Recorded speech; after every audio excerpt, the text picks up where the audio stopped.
sur les relations. Demande à ton voisin, comment vont tes relations en ce moment?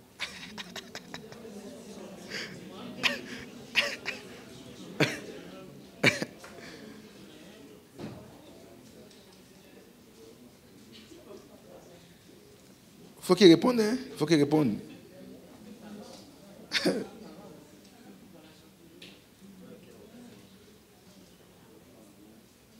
Normalement, cette série-là doit avoir créé un peu de trouble. Alléluia. On est dans quelle partie? C'est ça, partie 16. 2 Corinthiens 5, verset 17. Si quelqu'un est en Christ, il est une nouvelle créature. Les choses anciennes sont passées. Voici, toutes choses sont devenues nouvelles. Donc on a vu ensemble que à cause de ta nouvelle identité, cette nouvelle identité va forcément affecter tes relations. 1 Jean 3, verset 1 nous dit, voyez de quel amour le Père nous a aimés, nous a témoigné, pour que nous soyons appelés enfants de Dieu. Nous le sommes maintenant. Donc nous sommes maintenant enfants de Dieu. On a vu également que sur la terre, il n'y a pas que des enfants de Dieu. Il y a aussi des enfants du diable. Éphésiens 2, verset 2 nous dit, vous qui étiez morts dans vos péchés, dans lesquels vous marchiez autrefois, selon le prince de la puissance de l'air, selon le train de ce monde, selon l'esprit qui agit maintenant dans les fils de la rébellion. Donc il y a des hommes qu'on appelle fils de la rébellion, ou plutôt fils de la désobéissance. Donc c'est leur désobéissance à l'évangile qui détermine leur nature. Amen, amen. Et donc c'est pour cela qu'il dit juste après, nous étions par nature des enfants de colère. Verset 4, il dit, mais Dieu qui est riche en miséricorde, à cause du grand amour dont il nous a aimés, nous qui étions morts par nos offenses, il nous a rendus à la vie avec Christ. Donc c'est basé sur ce que Christ a fait, que nous sommes maintenant sauvés et que nous sommes enfants de Dieu. Nous étions dans la chair, maintenant nous sommes nés de l'esprit. C'est ce que la Bible dit, n'est-ce pas? Et donc, en tant que nouvelle créature, en tant que né de l'esprit, la Bible nous appelle maintenant lumière. Par exemple, ouvrons Matthieu 5, verset 13. Matthieu 5, verset 13.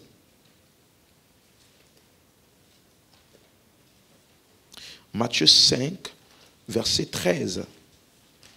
Il dit, vous êtes le sel de la terre. Mais si le sel perd sa saveur, avec quoi la lui rendra-t-on? Et il ne sert plus qu'à être jeté dehors et foulé aux pieds par les hommes. Donc, il dit que si le sel est corrompu, s'il ne sert pas à savourer, alors il n'a plus d'utilité. Et il parle des chrétiens. Donc, ça veut dire qu'on a un ajout à avoir dans notre environnement. On doit amener, s'il n'y a que colère, mépris, dépression, quand nous on vient, on amène la saveur de la joie constante, la paix constante. Quelqu'un me comprend? Donc, si le sel maintenant lui perd sa saveur, ça veut dire qu'il vient dans un environnement de dépression. Lui-même, il est aussi déprimé. Il ne sait à rien.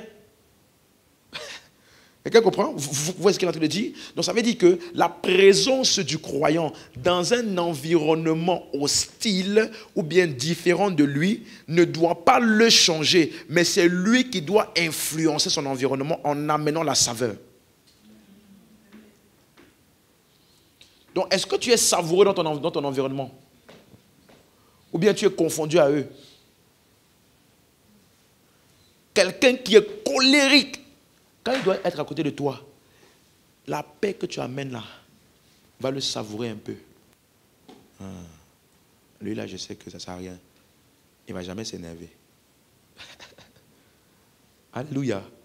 Il ne va jamais paniquer. Il ne va jamais être inquiet. La saveur. Verset 14, il pousse encore. Vous êtes la lumière du monde. Une ville située sur une montagne ne peut être cachée.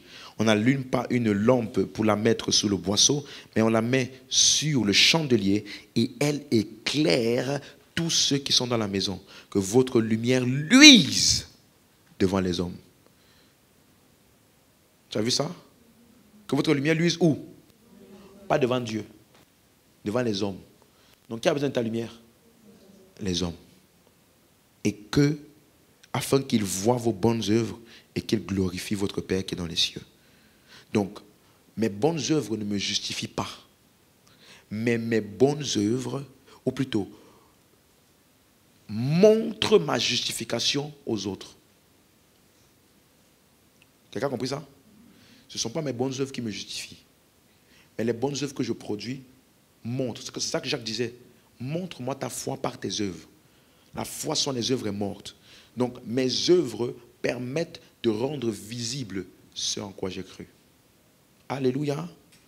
Donc, c'est pour cela qu'il dit, Éphésiens 5, verset 8, il dit, « Autrefois, vous étiez ténèbres, maintenant vous êtes lumière dans le Seigneur. » Conséquence, marchez comme des enfants de lumière. Vous avez vu ça? Donc, ce n'est pas juste le fait de dire, « Je suis lumière, je suis lumière. » Il te dit maintenant, pousse plus loin, marche comme. Ça veut dire qu'on voit dans ta marche la nature que tu es. Qu'on puisse voir refléter dans tes actions la nature. Donc tu étais ténèbres, maintenant tu es lumière. Et c'est la raison pour laquelle, si c'est le cas, mes relations doivent donc en être influencées. Si avant j'étais ténèbres, mon environnement proche d'amitié était des gens qui sont dans les ténèbres. Maintenant je suis devenu lumière. La Bible dit, 2 Corinthiens 6, verset 14, « Ne vous mettez pas avec des infidèles sous un joug étranger. » Quel rapport y a-t-il entre la justice et l'iniquité? Qu'y a-t-il de commun entre la lumière et les ténèbres? Il y a quoi de commun? Elle dit quand la lumière et les ténèbres, là, tu as déjà vu lumière et ténèbres causer ensemble? Ils se tapent des barres. Ah oui, c'est vrai. Ah, tu es les ténèbres, toi? Ah, non. Si tu éteins la lumière, il y a ténèbres. Si tu allumes la lumière, ténèbres part. Il n'y a pas cohabitation. Ni tolérance. Qu'y a-t-il de commun? Or, la relation est basée sur les choses que nous avons en commun. C'est pour ça qu'il dit, qu'y a-t-il de commun entre la lumière et les ténèbres? Tu ne peux pas me dire que ton meilleur ami, c'est un non-chrétien. Vous échangez de quoi? Tu ne peux pas me dire que la personne... Quelqu'un disait ça, mon confident, lui là, c'est mon confident. J'avais dit quoi? J'ai déjà dit ceci. Si tu le vois, tu m'as vu. Et c'est un non-croyant. Comment? Si tu le vois, tu m'as vu. Je passe tout mon temps avec lui. Comment? C'est pour ça que Jacques nous dit, non pardon, Paul nous dit dans 1 Corinthiens 15, 33, ne vous y trompez pas. Les mauvaises compagnies font quoi? Corrompent les bonnes mœurs. Tu vois, malheureusement, il y a des gens, tu sais quoi? Je me suis rendu compte que une des personnes qui te trompe beaucoup, c'est toi-même. Ça veut dire que tu peux établir un raisonnement tellement élaboré pour te convaincre à toi-même que ce que tu fais qui n'est pas bien là devient bien. Ça veut dire tu débats avec toi-même et puis toi-même tu gagnes le débat parce que tu as élaboré une stratégie de pensée pour montrer et te prouver à toi-même que c'est vrai que la Bible dit ça, mais ce n'est pas exactement. Il y a juste un détail qui manque, mais tu vois, non? Frère, on a tous été là-dedans, nous tous. C'est pour ça que Paul, ne vous y trompez pas. Arrêtez de vous blaguer vous-même. Tu as des mauvaises compagnies, ça va corrompre tes bonnes mœurs. Corrompre. Alléluia. Donc la première relation qu'on a vue, ce sont les amitiés. Un chrétien, un croyant, doit avoir des amitiés qui glorifient Dieu. Et donc ses amis proches doivent être des croyants. Mes relations doivent être sanctifiées. Ça veut dire mises à part. Pas qu'il n'y a jamais d'embrouille entre nous, il n'y a jamais de... Non, ça veut juste dire que cette relation-ci est à part. Elle glorifie et honore Dieu. Amen. Donc je dois m'assurer que toutes mes relations sont pieuses et saintes. Deuxième relation qu'on a vue, on a parlé du mariage. On a dit le mariage c'est entre deux personnes, mari et femme. Et donc une des choses qu'on a dit, c'est que leur engagement est envers Dieu. Écoute, je t'ai dit ça la dernière fois.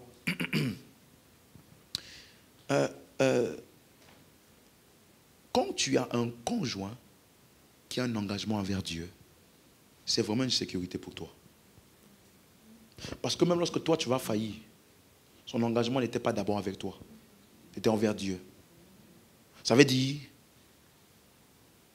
Si tu es une femme, je me soumets à mon mari parce que ça honore Dieu. D'abord. Pas parce qu'il m'honore en retour. Donc si jamais il ne m'a pas honoré, ma soumission envers lui n'était pas à cause de lui. C'était d'abord à cause du fait que j'honore et glorifie Dieu.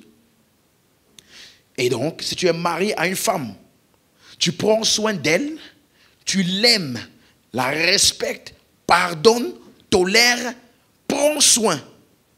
Parce que tu veux d'abord glorifier Dieu. Ça n'a rien à voir d'abord avec les sentiments.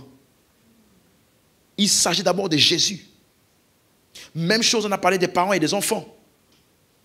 Un enfant obéit à ses parents s'il est encore sous tutelle. On se rappelle de ça? Et s'il n'est plus sous tutelle, qu'est-ce qu'il doit faire? Il doit honorer. Donc je vais respecter mes parents. Tu vois, on est dans une génération où les gens ne font plus rien s'il n'y a pas un bénéfice. Si j'ai fait ça là, je vais gagner quoi? On doit d'abord t'expliquer ce que ça va te bénéficier. Et c'est pour ça qu'on a créé des chrétiens dont hypocrites, on ne sait plus vraiment pourquoi ils servent, pourquoi ils sont là. On ne sait pas si c'est parce qu'on leur a expliqué que ça va te profiter ou c'est vraiment parce qu'ils veulent être agréables à Dieu. On ne sait plus. On ne sait plus. Non, mais si tu couches, tu fais la fornication, toutes les étoiles et les grâces associées à ta vie, quelqu'un va voler ça. Donc du coup, il y a des gens qui font des transferts des étoiles, transferts des grâces. Donc quand tu as couché avec la soeur, et puis maintenant, la soeur là, elle est partie coucher avec le frère là maintenant, il a mangé ta chance, il a avalé tes étoiles. Du coup, quand tu vois la soeur, tu vas avoir peur pour toi. Ce n'est pas à cause de Dieu, c'est parce que tu as peur qu'on vole tes grâces.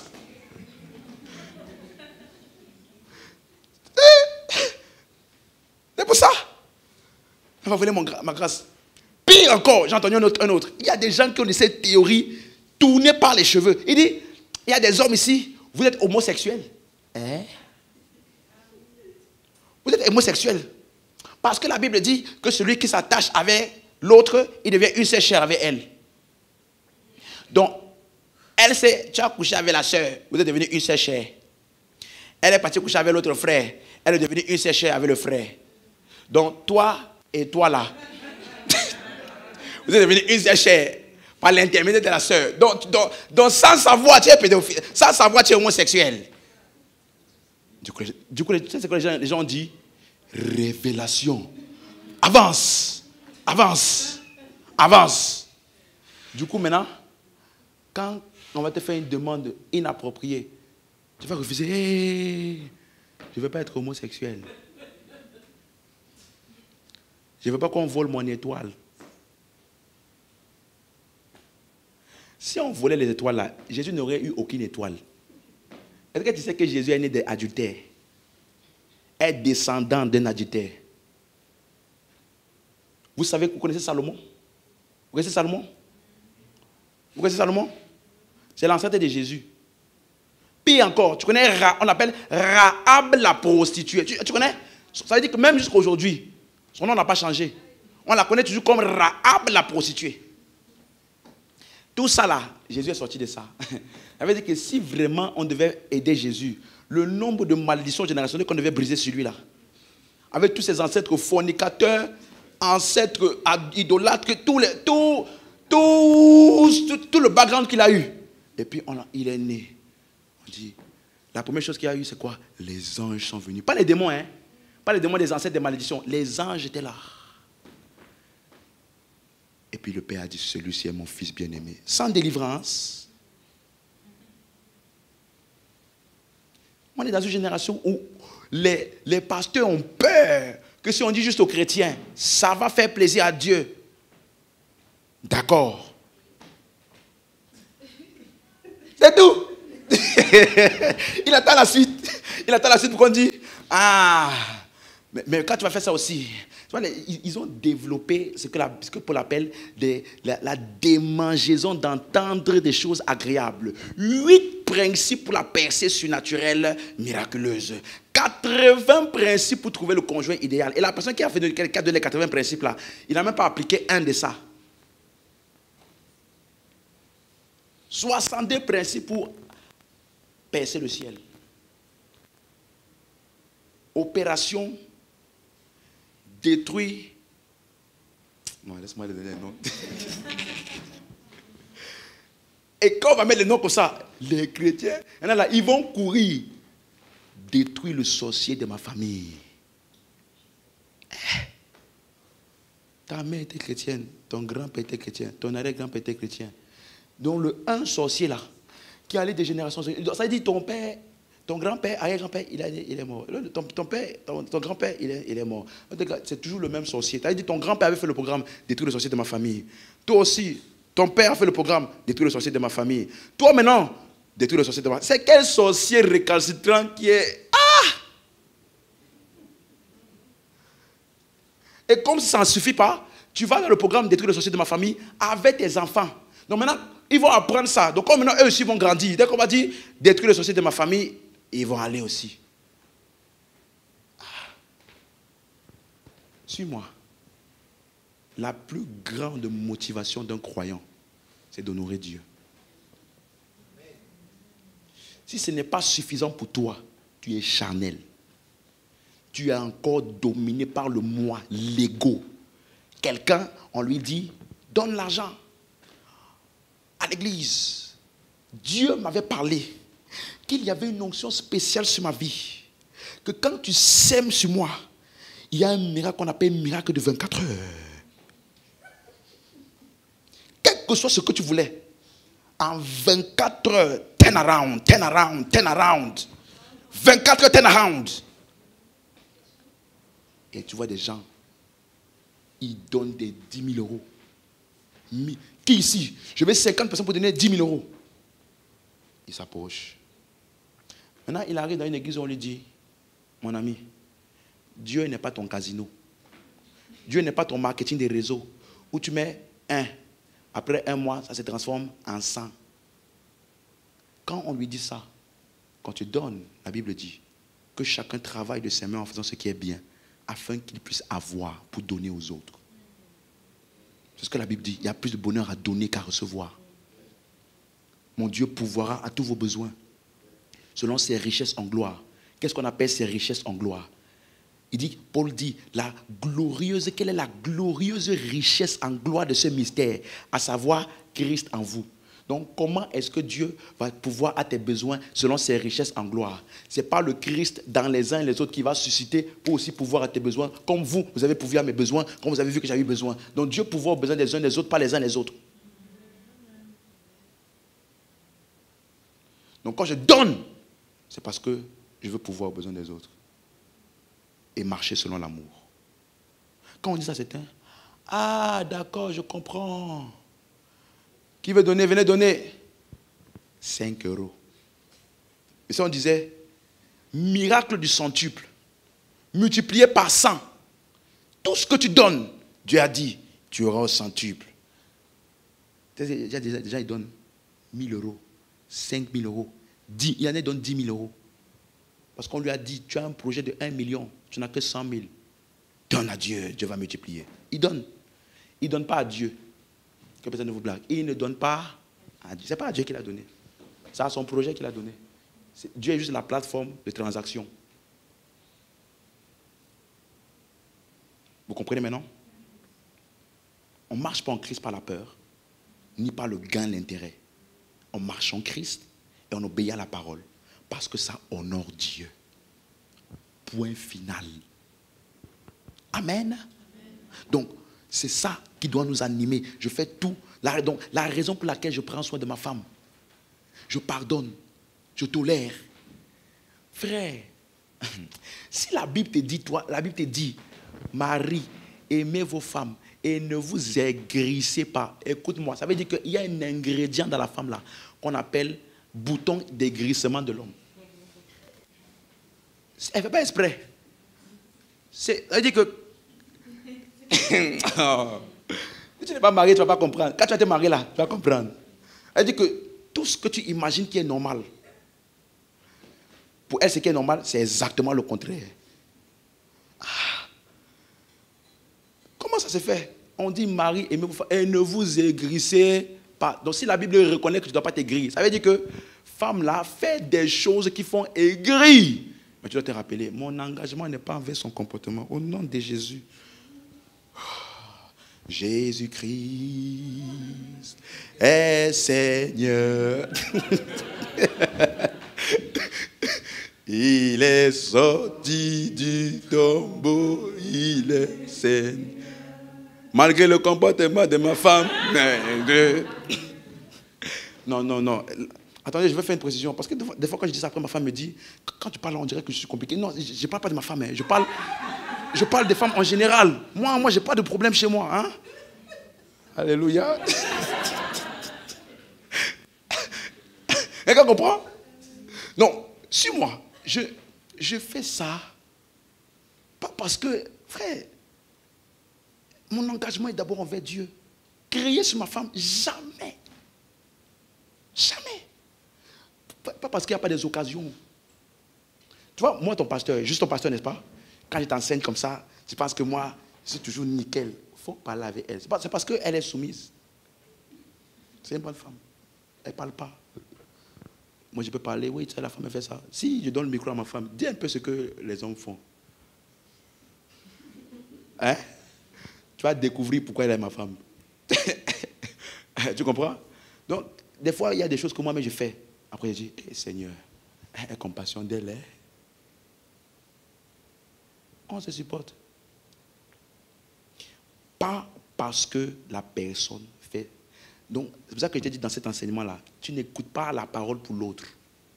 Tu écoutes pour toi. Qu'est-ce que Dieu dit à moi? Qu'est-ce que je dois faire? Et je marche selon la parole. Pourquoi je prends soin de mes enfants? Pourquoi je ne donne jamais de paroles négatives? Je m'assure de les bâtir et de les éduquer selon le Seigneur. Ce n'est pas parce qu'ils ne sont pas turbulents.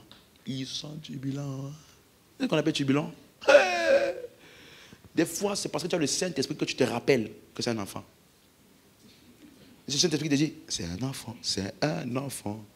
Et il n'est pas toujours conscient de ce qu'il fait. Steve, c'est un enfant. Je dis, ok. Parce que je voulais le prendre comme mon égal qui est en train de vouloir me... Tu comprends?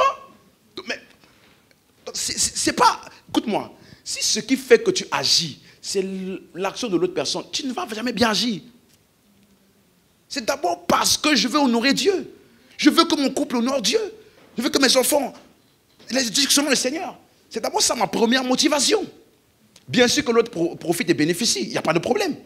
Mais mon premier engagement, c'est envers Dieu. Quelqu'un me comprend?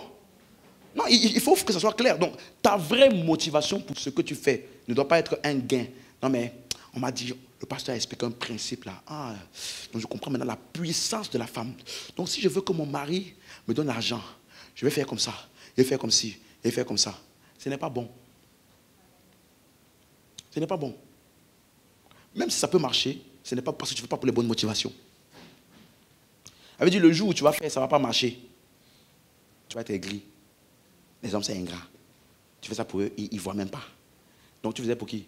Pour qu'ils voient? Ou bien d'abord pour honorer Dieu? Quelqu'un comprend maintenant? Donc c'est vraiment important. Si je vis, ce n'est plus moi qui vis, c'est Christ qui vit en moi. Donc mes actions sont centrées sur lui. Et la semaine passée, on a commencé à parler employé et employeur. Amen. On a dit ensemble ici que quelqu'un qui vient d'avoir un nouveau travail ou une nouvelle promotion, ce n'est pas un témoignage. On se rappelle? Ce n'est pas ça qui rend gloire à Dieu. Parce que le poste que tu as eu là, quelqu'un d'autre peut avoir ça. Il n'y a rien de glorieux. Qu'est-ce qui fait la différence? Où est le témoignage? C'est comment tu vas te conduire en gardant ton caractère chrétien qui honore Dieu dans ce travail. C'est là qu'il y a un témoignage. Et on a vu ensemble que le premier patron du chrétien, c'est qui? Colossiens 3, 22, ouvrons. Donc, avoir un travail, c'est pas... On dit, Matthieu 5, 45 à 48, il fait tomber sa pluie sur les bons et sur les méchants. Non, ce n'est pas quelque chose de spécial ou spécifique. Les bénédictions matérielles sont accessibles à tous. Alléluia. C'est pour ça que quelqu'un peut être riche, très riche, et il est incrédule envers Dieu. Et sa richesse continue. Hein? C'est pour te montrer que ce n'est pas la croyance en Dieu qui accorde les richesses. Il est bien matériel. Il fait tomber sa pluie sur les bons et sur les mauvais. Il fait lever le soleil sur les bons et sur les mauvais. Mais j'ai une question. Est-ce que c'est Dieu qui vient littéralement chaque jour prendre le soleil pour le lever comme ça? Hein? Non? Non. C'est un principe que Dieu a déjà mis en place. Ça veut dire que Dieu a déjà béni la terre. Toute personne qui opère les principes de la terre réussissent, croyant ou pas croyant. Le système est déjà mis en place. Tu fournis des valeurs, des services, tu apportes de la valeur ajoutée à la vie des personnes, ils vont te récompenser avec l'argent. Croyant ou pas croyant. Tu me suis? Ton téléphone que tu as aujourd'hui, tu payes l'abonnement, non? C'est un chrétien qui détient ça. Pourquoi tu payes? Parce que ça te profite. iPhone 17 est sorti. Pourquoi ça devrait acheter? Apple là, c'est chrétien, c'est parce qu'ils croient en Dieu que c'est venu? Non. Vous comprenez? Il peut même prendre le téléphone. Oui, tous les chrétiens là, vous êtes des gens insensés. Et puis le lendemain, son chiffre d'affaires multiplie par 10. Tu vois ça là, il y a des chrétiens, ça les énerve. Ils voudraient que Dieu se venge. Dieu est bon. Ça c'est vraiment sa nature. Il n'est pas devenu bon entre-temps. Il a toujours été bon. C'est pour ça que même sur la terre, il y a les talents naturels qui ne sont pas les dons spirituels. Donc Dieu s'est assuré que dans chaque homme, normal, il y ait des aptitudes qu'il puisse développer pour bénir les autres. Quelqu'un qui essaie déjà de chanter, il chante, mais ça te fait des choses. Il y a des habiletés naturelles. Ça, c'est les talents. Ce n'est pas spirituel. On n'a pas besoin d'être chrétien pour être talentueux. Vous comprenez maintenant la différence? Dieu a béni les hommes. Tous les hommes, pour leur bien-être sur la terre. Il n'a pas béni pour qu'ils soient chrétiens. Il a béni parce qu'il est bon. C'est sa nature comme ça. Mais sa volonté pour ces hommes-là, c'est qu'ils soient sauvés. Vous voyez la différence? Il veut qu'ils soient sauvés. Mais il ne les a pas maintenant mis dans une cage. Pour être béni et réussir sur la terre, tu dois être sauvé. Là, ce n'est plus la foi. Ce n'est plus par la foi qu'il va être sauvé. Ce n'est pas détresse. Échappatoire. C'est clair maintenant? Donc lisons, Colossiens 3, verset 22. Serviteurs, obéissez en toutes choses à vos maîtres selon la chair. Donc on a vu ensemble, serviteurs et maîtres. Dans l'époque, c'était employé, employeur. Ok? Donc serviteurs, obéissez en toutes choses à vos maîtres selon la chair, non pas seulement sous leurs yeux, comme pour plaire aux hommes, mais avec simplicité de cœur, dans la crainte du Seigneur. Dis avec moi la crainte du Seigneur. Non, dis avec moi, je dois craindre Dieu même dans mon travail. Verset 23. Tout ce que vous faites, faites-le de bon cœur, comme pour le Seigneur, et non pour des hommes. Donc, dans ton travail, tu dois continuer à te comporter comme un serviteur de Dieu. Murmurer, se plaindre, râler, c'est un péché. Fais-le, on dit tout ce que vous faites, faites-le de quoi? De bon cœur, comme pour le Seigneur.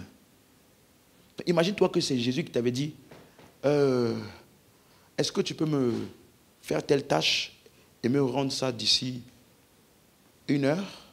C'est Jésus qui t'a dit ça. C'est ton patron. D'accord. Toujours moi ici, toujours moi dans ce travail ici. Si c'était Jésus lui qui venait te dire, oh mon Seigneur, qu'il me soit fait selon ta volonté, tu es hypocrite. Tu es hypocrite. Même dans ton travail, tu sais. Tu es avec moi? Verset 24. Sachant que vous recevrez des qui? Du Seigneur quoi? L'héritage pour récompense. Servez Christ le Seigneur. Vous avez vu? Donc il parle dans ton travail là, tu dois aussi servir Christ là-bas.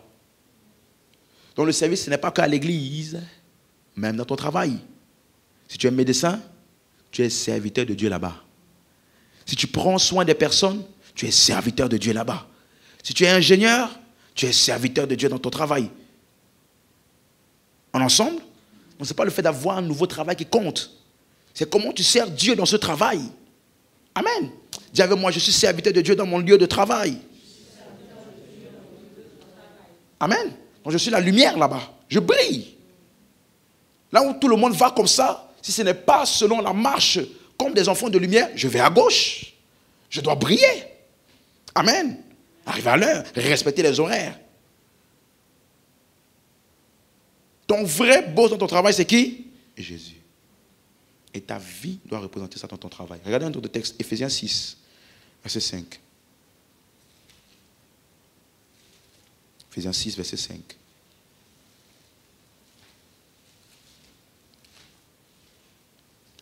Serviteurs, obéissez à vos maîtres, selon la chair, avec crainte et tremblement, dans la simplicité de votre cœur, comme à Christ.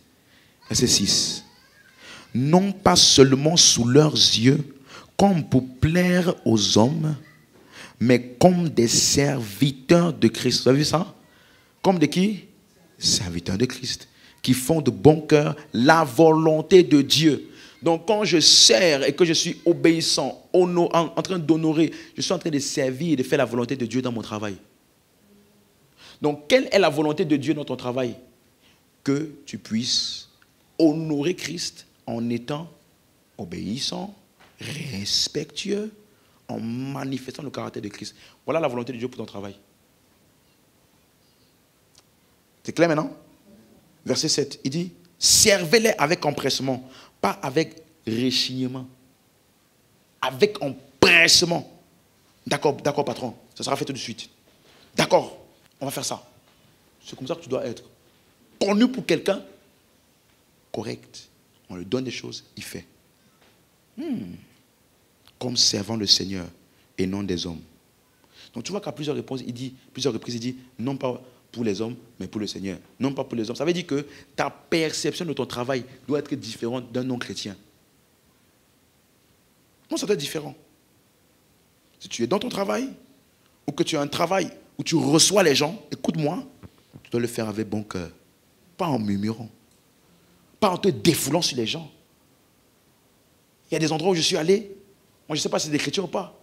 Il y a des endroits où, il y a des endroits à l'accueil là, je ne vais plus là-bas. Parce que tu sais que la personne là, elle ne respecte personne. Si le jour-là, elle a passé un mauvais jour, tout le monde va savoir. Un chrétien ne doit pas être connu pour ça. Non. Envers tes collègues de travail, respectueux. Tu donnes la saveur de Christ. Alléluia. Il n'y a pas beaucoup d'amen. Hein? C'est pas grave, c'est la parole de Dieu quand même. Moi-même, je dis amen à la parole. Amen. Oh. Est-ce qu'avec moi? Tu ne peux pas être en train de te plaindre tout le temps, te plaindre, être négligent. Non, tu sais d'abord Jésus. Et on va voir, on a vu ça la dernière fois, mais même si tu te retrouves dans un travail où ton patron est dur, difficile de caractère, ce n'est pas une excuse. Ce ne sont pas les ténèbres qui changent. Nous restons lumière, même au milieu des ténèbres. Tu vois, une fois, le pasteur Christ donnait un exemple. Il disait à l'époque, il travaillait dans une agence de bus. Vous voyez les bus là, comme ici. Et puis, ça faisait quelques mois, on ne l'a pas payé. Dans l'énervement, il est allé imposer les mains sur les bus. Il a dit, à partir de maintenant, aujourd'hui, en panne, ne roulez plus. Tu sais quoi? C'est tombé en panne. Ça ne roulait plus. Oh! Il a commencé à donner des paroles. Ton business va tomber. Vous allez faire faillite. Ce que tu fais là, les conséquences de ça, il dit, tu fais blasphème à la doctrine de Christ. Tu portes préjudice à ça. Parce que le pasteur a dit, quelques années après, le fils de l'homme là est venu dans son église, est devenu membre. Elle dit, il n'a jamais raconté le témoignage quand il est là. Imagine pourquoi. Elle dit, donc à l'époque où les bus étaient tombés en panne et que ça a commencé à faire faillite là, c'était l'homme de Dieu. Tu vois, non? Tu vois? Il y a des gens, pour l'argent, tu es prêt à tout. Tu oublies que tu es chrétien parce que quelqu'un te doit. Tu t'as dit, tu oublies le langage, tu oublies la posture, on ne te reconnaît plus. Dès qu'on t'a remboursé.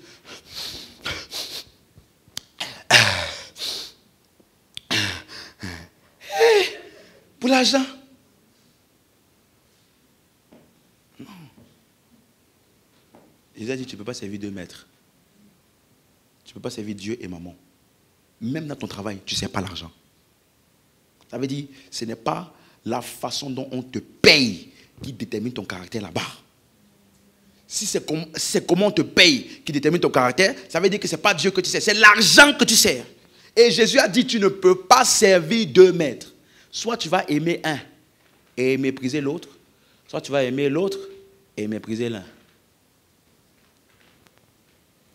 C'est pour ça que certains, c'est dur pour eux d'obéir à la parole dans les environnements où on les paye. C'est trop dur. L'argent. Tu maudis, donnes des paroles négatives. Tu vas voir ce qui va t'arriver. Tu ne me payes pas? Attends, tu vas voir. Avec la même bouche, tu viens dire, tu es élevé. La même bouche là. Le même thème vocal là. Tu es élevé au-dessus de tout. Et avec la même bouche là, tu veux maintenant dire à la maladie, sors! On ne sait plus qu'est-ce qui sort là. Est-ce que c'est puissance de Dieu, malédiction? Même les démons sont perdus. Parce que des fois tu parles, c'est pour leur bien. Donc, maintenant, quelques temps après, tu parles pour les chasser. Mais il est avec nous, il est contre nous. On est perdus. On ne sait pas quoi faire. Il maudit. Tu vas voir, ça va pas marcher. Les démons disent, ouais, continue. Il faut qu'elle le fasse chez toi. Fire. Les démons disent, yes, ça c'est notre bon gars. Et puis maintenant, quand les mêmes choses arrivent à lui et sa famille, tout esprit d'ici, sortez. Dieu vient. Il nous chasse. Oh. Tu vois? C'est pour ça que beaucoup, leur parole n'a pas de poids. Parce que tu parles trop légèrement. Non. Tu dois donner du poids à ta voix. Quand tu dis A, c'est A. Point final. Alléluia. Tu ne dois pas être connu pour quelqu'un qui dit un truc, tout le monde sait que ce n'est pas sérieux. Dans deux minutes après, tu vas venir pour dire, ouais, bon, j'avais dit ça, hein, mais bon, tu vois, c'est comme ça. Il ne faut pas être comme ça. Amen. Je suis serviteur de Christ, même dans mon travail. Est-ce que tu sais que si tu te comportes très bien dans ton travail, uniquement parce que ton patron est gentil, ce n'est pas encore ça le témoignage? Non? Parce que là, tu n'as pas besoin du fruit de l'esprit. Écoute, tu n'as pas besoin de patience. Quand tout est nickel, quand tu arrives, oh, le meilleur employé du mois, tu as besoin de patience pour faire quoi? Tu vas te surpasser. Et quand tu fais des efforts maintenant, et puis personne n'a remarqué, et puis on te maltraite même, c'est là maintenant qu'on va voir ton caractère chrétien. Est-ce que la patience est là ou pas?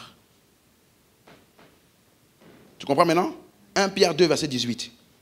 1 Pierre 2, verset 18. Tu vas voir comment même le sacrifice de Christ est un exemple pour nous dans notre travail.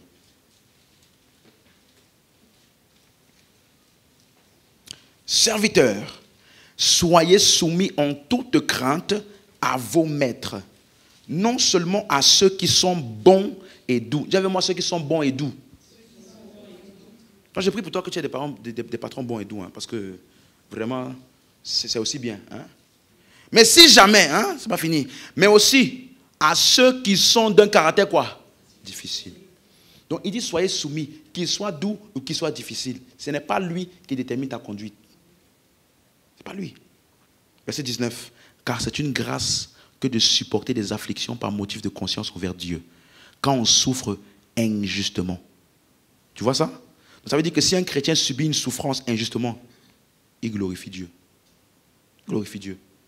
Elle dit, on te vilipende, tu ne réagis pas. Tu refuses de marcher selon la chair. Et souvent, les persécutions là, ne viendront pas forcément de tes patrons, ça viendra de tes collègues qui se comportent mal et qui voient que tu ne les suis pas dans leur mauvais comportement. Et il se prend pour qui, lui? Et le petit nouveau là, il veut montrer qu'il est saint. Il veut montrer quoi? Petit. Nous, c'est comment ça se passe ici? Si tu ne vas pas comme ça, on va te mettre des bâtons dans les roues. Et puis tu arrives le matin, tu t'assois sur ta chaise et un chewing-gum. Qui a mis ça? Ah, bah, va demander à ton patron que tu aimes trop. Puisque tu l'aimes tellement, va lui demander. Et puis tu commences à vivre des combats parce que tu as décidé. Quand tout le monde se corrompt. Ah, tu veux faire passer une facture inaperçue? Viens me voir. Je suis un bon comptable. Du coup, dans ce cabinet de comptable, quand tout le monde fait, quand c'est toi, on dit, lui là, il ne faut pas aller là-bas. Parce que même le centime, il va mettre. Ah, je ne veux pas me corrompre. Si tu souffres à cause de ça, Dieu dit, ça le glorifie. Vous comprenez? La suite, c'est quoi? En effet, quelle gloire y a-t-il à supporter des mauvais traitements pour avoir commis des fautes? Quelle gloire? Tu as voulu vouloir t'attraper, ce n'est pas la persécution. Tu comprends maintenant? Mais si vous supportez la souffrance, lorsque vous faites ce qui est bien, c'est une grâce devant Dieu. C'est clair maintenant? C'est une grâce. C'est agréable à Dieu. Tu emmènes gloire à Dieu. Et c'est à cela que vous avez été appelés. Dis ça à ton voisin, c'est à ça que tu as été appelé. Ça veut dire, quelles que soient les circonstances, tu ne changes pas. Même si ça t'amène la souffrance, tu ne changes pas. Même si ça t'amène le rejet, tu ne changes pas. Parce que je suis la lumière. Il n'y a aucun endroit dans le monde où la lumière vient. Et c'est les ténèbres qui restent. Même s'il y a 40 millions de ténèbres, la lumière reste la lumière et dégage les ténèbres. Donc peu importe le niveau de corruption, le niveau de dépression, le niveau de dépravation, ma présence va emmener le fait qu'il y a encore des gens intègres, il y a encore des gens honnêtes, il y a encore des gens respectueux et des gens qui ont un bon caractère. Un chrétien ne peut pas être connu pour être problématique dans son travail. Non. Ça veut dire, toi, c'est tout le temps problème. Convocation dans le bureau. Monsieur, c'est compte que vous. Monsieur, telle plainte d'un client qui dit qu'il était mécontent. Vous aussi, vous avez été mécontent. Non. Si tu es dans un travail où tu n'es pas valorisé et que tu n'arrives pas à supporter, pars. Change de travail. Mais restez là en murmurant. Vous avez déjà le coin des associations des murmureurs. Et puis tu es le président chef directeur du syndicat des murmureurs.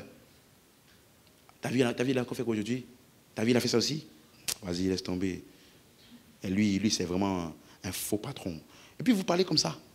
Lui, il est non chrétien, toi tu es chrétien. Vous critiquez votre patron. Et puis un jour tu vas venir. On a une convention dans notre église là. Est-ce que tu peux... Même lui me va te raconter. Ah, donc tu critiques avec moi et tu es chrétien comme ça? Il m'a rappelé une soeur comme ça. Elle venait de quitter l'église. Et elle voulait partir en boîte de nuit. Et puis sa copine, avec laquelle elle voulait aller en boîte de nuit, dit, sa copine, elle a l'habitude d'aller en boîte de nuit. Elle sait qu'elle est chrétienne. Le jour-là, elle voulait aller en boîte de nuit à sa copine. Qu'est-ce que tu fais ici? Tu t'es trompé d'endroit. Elle dit, c'est ta copine, mon nez, qui te rappelle que tu n'es pas censé être là. Quelle honte! Copine, tu fais quoi ici? Non, je vais juste changer les airs. Ici? Avant, quand tu voulais te changer les airs là, je te voyais aller en veille de prière. Tu te choisis les airs là-bas. Maintenant, c'est boîte de nuit. Même les païens sont confus de toi. Non. Donc, c'est pour ça que je te dis que ton comportement a une grande incidence sur les gens que tu côtoies régulièrement. Très grande incidence. Tu sais que récemment, encore, avant, j'évangélisais tout le temps devant l'Intermarché là-bas à Boulero. Et puis, on avait arrêté un moment parce qu'on ne faisait plus en semaine. Je faisais tous les jours là-bas. On avait arrêté un moment parce qu'on faisait maintenant les samedis. Et une fois, je partais à l'Intermarché. Elle dit, monsieur, je n'ai jamais vu la dame. Monsieur, ça fait un mois que je ne vous vois plus, hein.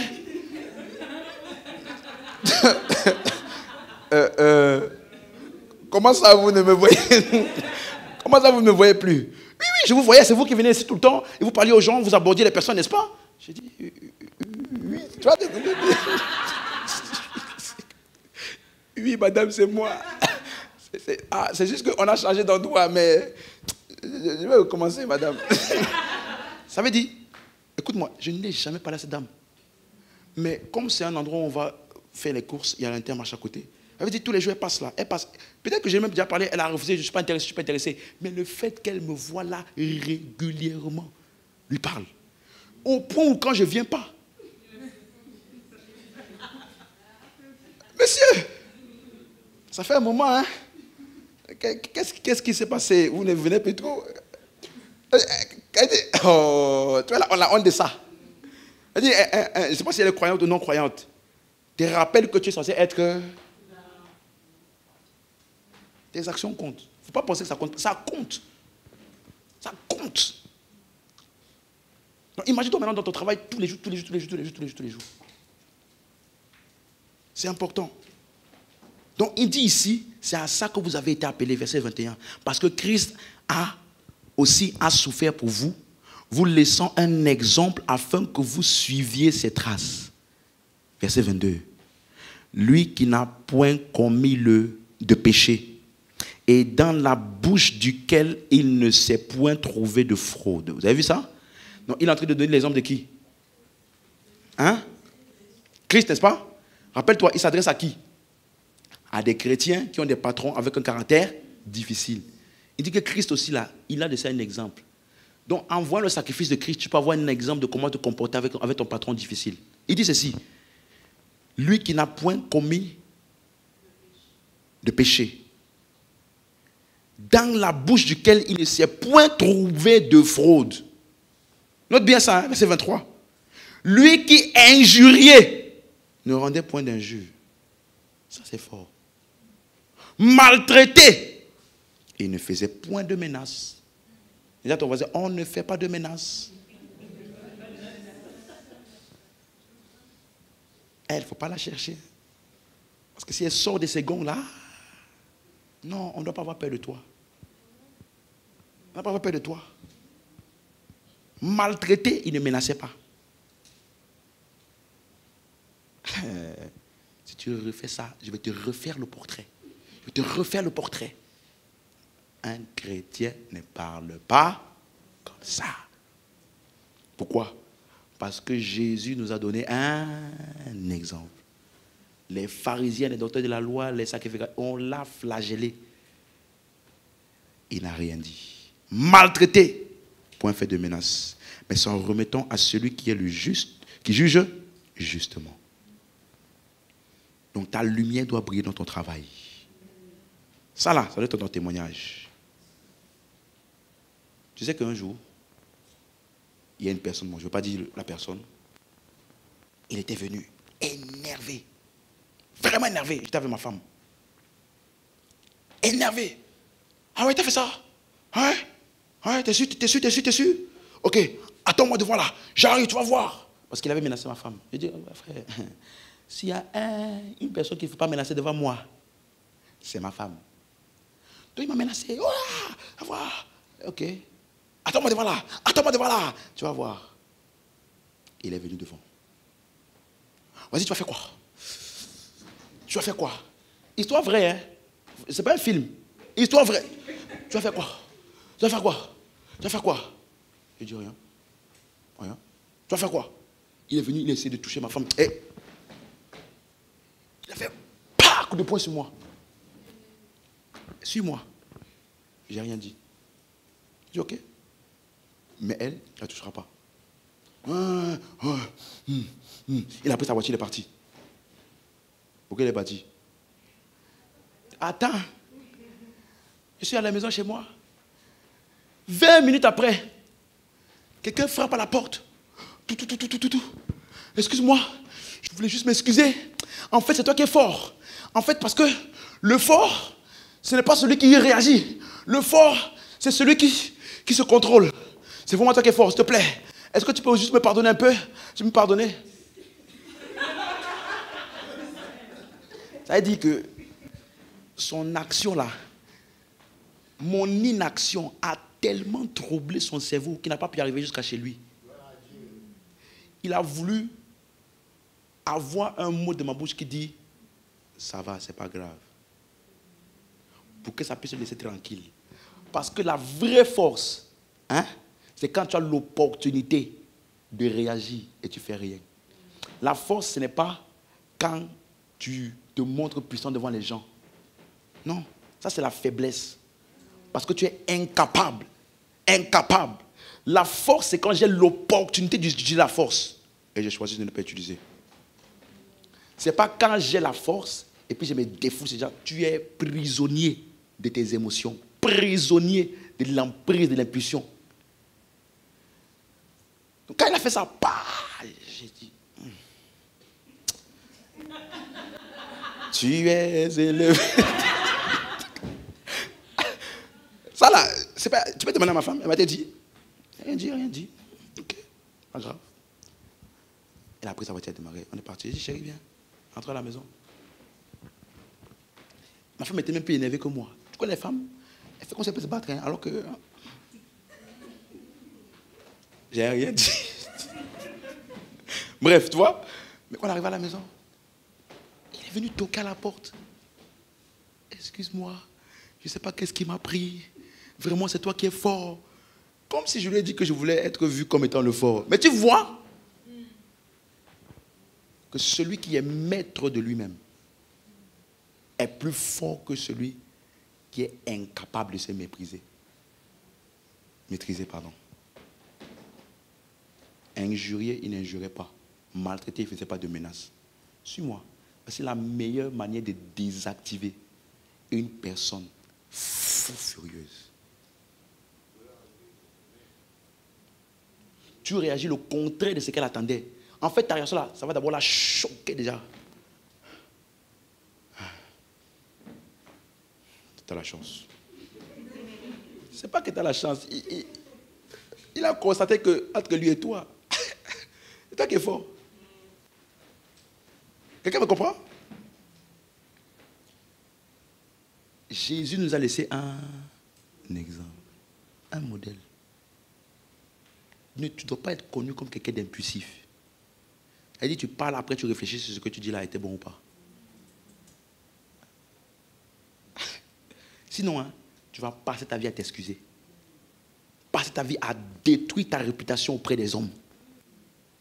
Tout le monde va te connaître. Lui là, il est compliqué. Lui là, il est tranquille. Mais le jour où tu le cherches, tu ne vas pas aimer ce que tu vas découvrir. On ne doit pas dire ça de toi. Tes collègues doivent te connaître comme quelqu'un de sociable, ou plutôt même de pas compliqué. Tu vois, il y a des gens là, on dit juste, il n'est pas compliqué. Tu donnes ça, il fait. Tu ne donnes pas, pas compliqué. Ça, c'est le caractère en Christ. Et tu vois, c'est tellement bizarre qu'aujourd'hui, quand on voit des chrétiens qui marchent dans l'amour, même dans l'église, les gens se disent, waouh. Alors que c'est censé être notre normal. C'est celui qui fait le contraire qu'on a dit, hey, frère, qu'est-ce qui t'arrive? Qu'est-ce que tu fais? Mais dans cette église-là, je suis déjà passé dans des endroits, un dit, l'autre accentue, l'autre met la touche dessus. Ah ouais, et tu l'as bien géré, et tu l'as bien réglé son compte, lui. Chrétien, chrétien. Il pensait qu'il voulait nous contrôler. il sait maintenant ce qu'il est chef ici. Chrétien. Pas dans l'église. La croissance spirituelle, là, c'est intentionnel pour chacun. Je te dis, si tu es dans un environnement où tout va bien, on te traite bien, tu ne sais pas encore à quel niveau est ton fruit de l'esprit, tu ne peux pas savoir encore. Il ne faut pas nous blaguer. C'est quand tu es en face de quelqu'un qui, on dirait que, tu dis Seigneur, c'est vrai que j'aimerais être plus patient. Dieu dit Amen. Dieu dit Amen. Et puis la personne qui l'amène vers toi là, il fait exactement, c'est comme si, même la forme de son visage t'irrite déjà. Ça t'irrite. Dès que tu vois sa forme de son visage, ça t'irrite. Quand il parle, ça t'irrite. Quand il marche, ça t'irrite. Quand il s'approche de toi, ça t'irrite. Quand il se tourne de toi, ça t'irrite. Quand il te parle maintenant, ça t'irrite. Ah! Ça veut dire, tout de lui t'irrite. C'est là qu'on va voir si tu es chrétien. Et ça là, quand tu vois ça, tu dois dire, merci Seigneur pour la bénédiction. Il veut travailler sur moi. Moi, je dois servir Dieu dans mon travail. Peu importe si mon patron est méchant ou gentil, je garde mon caractère. C'est clair?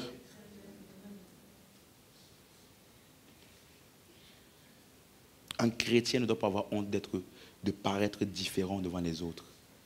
Tu es déjà différent. Tu es lumière sans ténèbres. Il y a déjà la différence. Donc tes actions ne vont être que l'extériorisation de cette différence. Amen. Bon, on va s'arrêter là. On va continuer à la suite. Quelqu'un a compris? Tu es béni par ça? Il y a des gens qui disent pas Amen. C'est la parole de Dieu. Écoute-moi. Non, parce qu'il faut que je règle ça. Parce que souvent, il y a des gens, moi là, pasteur Steve, je ne suis qu'un porte-parole. Faut pas s'énerver. Est-ce que tu peux t'énerver contre un porte-parole? Lui, il vient dire ce qui est écrit. Donc, quand tu t'énerves là, prends ta Bible, tu rentres chez toi. Seigneur, pourquoi tu as écrit ça? Seigneur, ça ne m'arrange pas, Seigneur. Il ne faut pas mettre de pasteur dans l'histoire. Le pasteur n'a rien à voir dans l'histoire. Il n'est qu'un porte-parole. Parce que souvent, là, souvent, après les enseignements, il y a des gens qui étaient contents, ils sont venus me voir, pasteur, ça va et tout. Dès que la fin de l'enseignement, je passe à côté de lui. Est-ce que c'est ma faute? Est-ce que c'est ma faute? C'est pas de ma faute. Je vous demande pardon. C'est la parole. Amen, Il ne faut pas être fâché contre le pasteur. Le pasteur n'a rien à voir avec ça. Je n'étais même pas né qu'on ait écrit.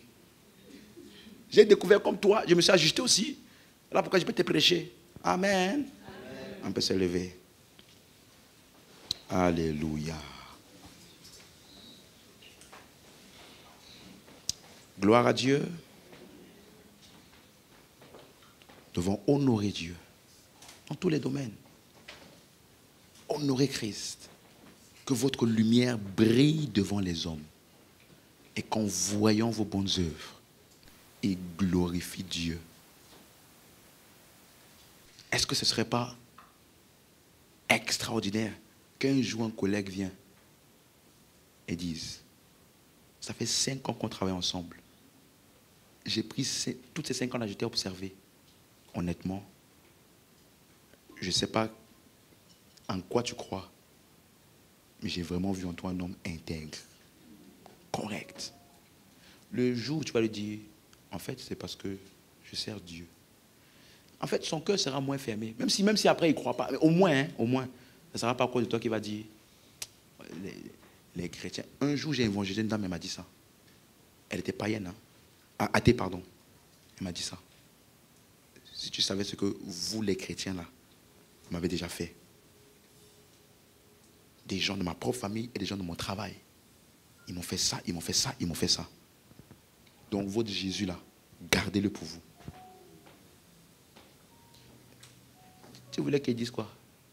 J'ai dit, madame, mais eux là, c'est pas Jésus, Eux là, c'est pas Jésus. Elle était plus avec moi. Elle était déjà en train de prendre le chemin. Je vais te dire une chose, Jésus dit, il serait mieux pour certaines personnes qu'on mette la corde dans leur cou, on met dans l'eau avec une pierre, plutôt qu'il soit une occasion de scandale. Elle dit, quelqu'un va aller en enfer et ne veut plus rien savoir de Dieu à cause d'un comportement d'un chrétien à son égard. Attention. Dis avec moi, j'honore Dieu. Dans mon travail, dans mes relations. Dis, Père, par ton esprit en moi, je choisis de marcher selon l'esprit et non selon la chair. Ma vie honore Dieu, glorifie Dieu. Mes relations glorifient Dieu. Dans chaque domaine, je suis la lumière et ma lumière brille, car je marche comme un enfant de lumière au milieu des ténèbres. Je suis le sel de la terre. Ma présence emmène la saveur des valeurs du royaume, quel que soit l'environnement. C'est mon partage, c'est ma nature. Au nom de Jésus, élève la voix, tu pries dans ce sens. Élève la voix, tu pries dans ce sens. Et cet enseignement ne vient pas pour condamner quelqu'un, mais pour amener un ajustement. La Bible dit, recevez avec humilité et douceur la parole qui a été plantée en vous. Si tu vois que tu as des ajustements à faire, ajuste-toi. Yes. Ajuste-toi. Nous tous, nous nous efforçons de faire ce qui est bon pour glorifier Dieu. Personne n'est encore arrivé. Mais nous nous efforçons du mieux que nous pouvons avec l'aide et l'assistance de l'Esprit de Dieu pour glorifier Dieu. Merci Père pour cette parole. Merci Père pour ce qui a été dit et fait. Merci pour le mouvement et l'assistance de l'Esprit, pour le repositionnement, le renouvellement de l'intelligence. Nous te rendons toute la gloire au nom de Jésus. Et alors que ce culte se termine, je prie pour toutes les personnes au son de ma voix, que dans la semaine qui arrive, je lève ma voix en tant que berger dans cette assemblée et je prie. Quel que soit ce qui ne marchait pas, ça commence à marcher. Les domaines où il y avait besoin d'une intervention, j'appelle des miracles cette semaine. Quand cette semaine tu expérimentes des percées, tu expérimentes des interventions miraculeuses par la puissance de Dieu. Je déclare que cette semaine encore, ta soif est amplifiée. La révélation de Christ amplifiée. Tes expériences vont croissantes et progressantes. Et tu es de plus en plus efficace dans le plan de Dieu pour ta vie. Oh, c'est une semaine surnaturelle, remplie de témoignages. Je déclare que les personnes que Dieu enverra vers toi, tu sauras les gagner. Oh, au nom de Jésus-Christ, une foulée de personnes accourt vers toi. Des rencontres stratégiques se font. Et tu sauras quoi dire, tu sauras quoi faire, afin d'être un ministre efficace. Par la puissance de Dieu, au nom de Jésus-Christ. Et si tu crois en ça, donne-moi un amen très fort.